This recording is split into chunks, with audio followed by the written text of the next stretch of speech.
बऱ्याच ठिकाणी महाराष्ट्रामध्ये होळी निमित्त खास करून पुरणपोळी व थंडाई केली जाते। खास करून महाराष्ट्रातील कोल्हापूरमध्ये पहलवान लोक तर थंडाई नेहमीच पीत असतात। तर आज मी तुम्हाला अगदी पारंपरिक पद्धतीने थंडाई कशी करायची याची रेसिपी सांगणार आहे। सगळ्यात आधी इथे एका बाउलमध्ये मी 4 मोठे चमचे बदाम, 2 चमचे काजू, 2 चमचे पिस्ता, 2 चमचे मगज, 4 चमचे खसखस, 10 ते 12 काळी मिरी, 5-6 वेलच्या, अर्धा इंच जायफळ, 2 चमचे बडीशेप, थोडे केसराचे धागे व थोडी गुलाबाच्या पाकळ्या देखील इथे टाकून घ्यायच्या आहेत। आता हे सर्व एकत्र मिक्स करून घ्यायचं आहे। आता यामध्ये अर्धा ग्लास पाणी ठेवून आपल्याला हे रात्रभर किंवा कमीत कमी 4 ते 5 तास हे चांगलं व्यवस्थित भिजवून घ्यायचं आहे।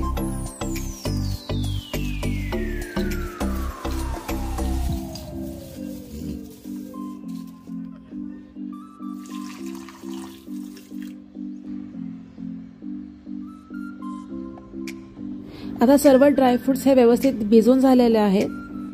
आता हे एका मिक्सर जार मध्ये टाकून हे व्यवस्थित असं बारीक असं वाटून घेणार आहे।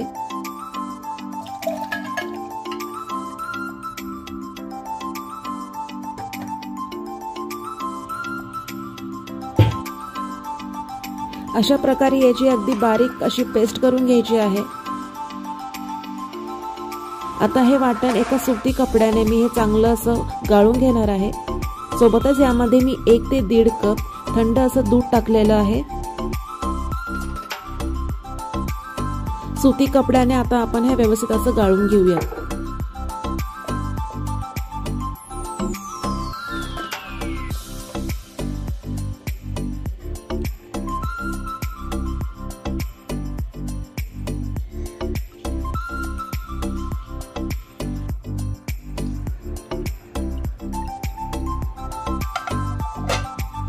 गाळून झाल्यानंतर अशा प्रकारे याचा चौथा हा शिल्लक राहतो।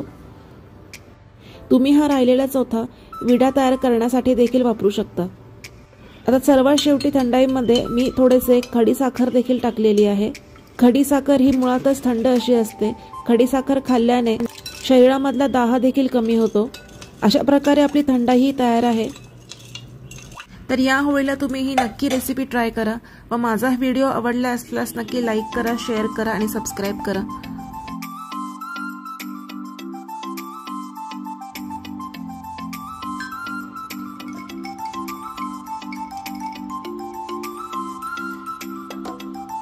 होळी निमित्त केली जाणारी चंद्रकला याची रेसिपी आज मी तुम्हाला दाखवणार आहे। काही भागामध्ये याला गुजिया असं देखील म्हणतात। चंद्रकला ही खव्यापासून तयार केलेली असते। तर चंद्रकला आता कशी करायची आहे याची रेसिपी आपण बघूया। पारी तयार करण्यासाठी सर्वात आधी इथे मी 2 वाट्या मैदा घेतलेला आहे। त्यानंतर यामध्ये चवीप्रमाणे मीठ व 2 ते 3 चमचे साजूक तूप टाकून ह्याला व्यवस्थित असं मिक्स करून घ्यायचं आहे। तूप हे पिठाला व्यवस्थित चोळून घ्यायचं आहे। तूप हे व्यवस्थित पिठाला चोळून झाल्यानंतर याचा अशा प्रकारे गोळा तयार होतो। आता यामध्ये हळूहळू पाणी टाकून घट्ट असं पीठ हे मळून घ्यायचं आहे।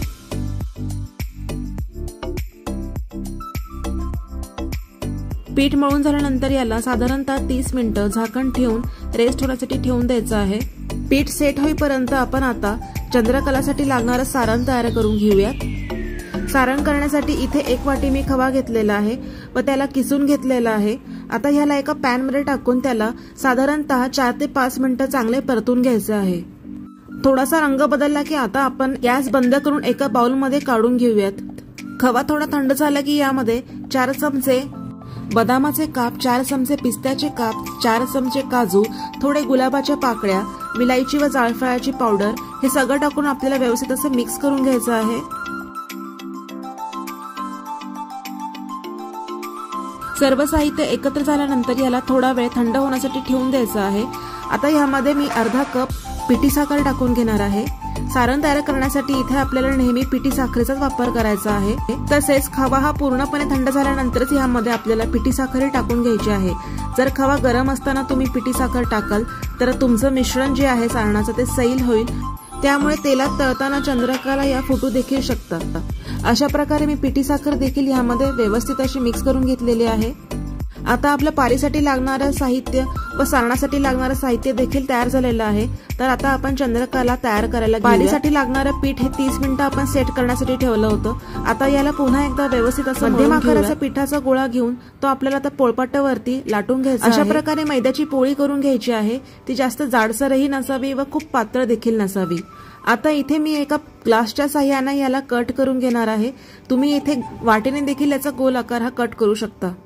अशा प्रकारे मी याचे गोल आकार एकसारखे कट करून घेतलेले आहेत। अशा प्रकारे 2 लाट्या आपण घेऊयात।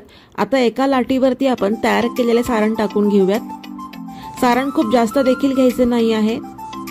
सारण आता मध्यभागी ठेवून त्याला थोडंसं हलकं असं दाबून घेतलेलं आहे व आता दोन्ही पारीला कडेकडेने तेल लावून आता आपल्याला दुसरी पारी ह्यावरती ठेवून द्यायची आहे व आता याला व्यवस्थित दाब देऊन याला बंद करून घ्यायचं आहे व अशा प्रकारे एक एक करून त्याची अशी बारीक मुरड घालायची आहे।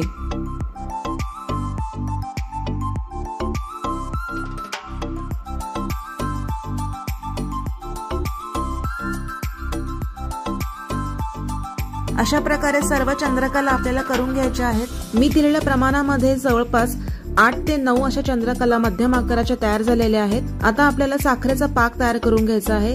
इथे मी 2 वाट्या साखर व 1 वाटी पाणी टाकून साखर विरघळेपर्यंत आपल्याला हा पाक शिजवून घ्यायचा आहे।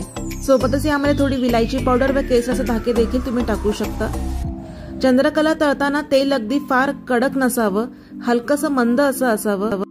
सर्व चंद्रकला आता आपल्याला मंद आचेवरती चांगले तळून घ्यायचे आहे। दोन्ही बाजूंनी सोनेरी रंगावरती तळून झाल्यानंतर आपण तयार केलेला शुगर सिरप मध्ये याला 5 ते 7 मिनिट बुडवून ठेवायचे आहे। चंद्रकला तयार आहे।